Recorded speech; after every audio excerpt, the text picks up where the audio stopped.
Hello. तर काल होती दीप अमावस्या, तर मी आज हा व्हिडिओ पोस्ट करते. तर दीप अमावस्या होती तर मी ऑफिसमधनं घरी गेली. पहिलं तर सुज्ञाबरोबर खूप सारी मस्ती केली.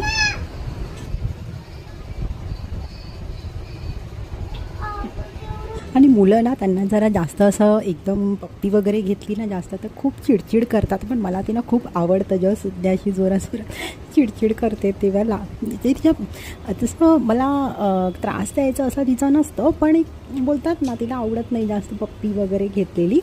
तर चला आता इथे मी दीप अमावस्येची तयारी करते. मी कणकेचे गोळे करायला घेतले दिव्यांसाठी. 5 दिवे मी करणार होते, म्हणजे 3, 5, 11 आपण कोणतेही म्हणजे 3 ह्याचे करू शकतात. 3, 5 किंवा 11. तर 3 मला करायचे नव्हते म्हणून मी 5 म्हटलं आपण करूया. तर मी 5 कणकेचे दिवे केले. कापसाच्या वाती त्याच्यामध्ये घातलं. आपलं जे देवाचं जे बत्तीचं जे तेल असतं ते मी वापरलेलं आहे. आणि त्याच्यानंतर मी त्याच्यामध्ये अंगठी आणि हळद कुंकूचं जे आपला जो करंडा असतो तो त्याच्यामध्ये ठेवला.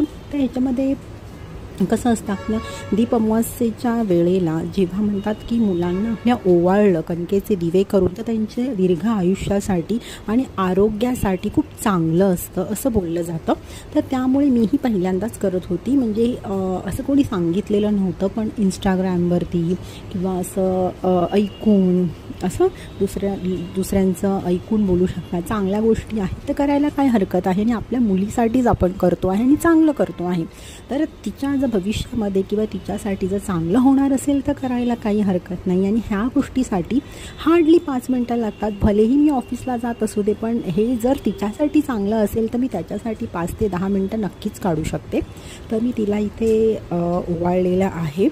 आणि ओवाळून ती माझ्या घरातली लक्ष्मी आहे असं मी समजते. म्हणजे ती म्हणजे माझ्या जीवनाचा एक अविभाज्य भाग आहे. त्याच्यामुळे ती आहे म्हणून मी आहे असं मला वाटतं. म्हणून मी तिला ओवाळून तिची माझी लक्ष्मी जी आहे तिच्या मी पाया पडले. आणि असे दीप अमावस्या मी साजरी केली. प्रत्येकजण वेगवेगळ्या पद्धतीने करत असतं. कोणी उंबऱ्यावर दिवा लावून करत असतं, कोणी घरात तुळशीजवळ दिवे वगैरे लावून किंवा घरामध्ये दिवे वगैरे लावून आरास करून पाया वगैरे पडण्याची पद्धत आहे. तर मी अशा प्रकारे साजरी केली.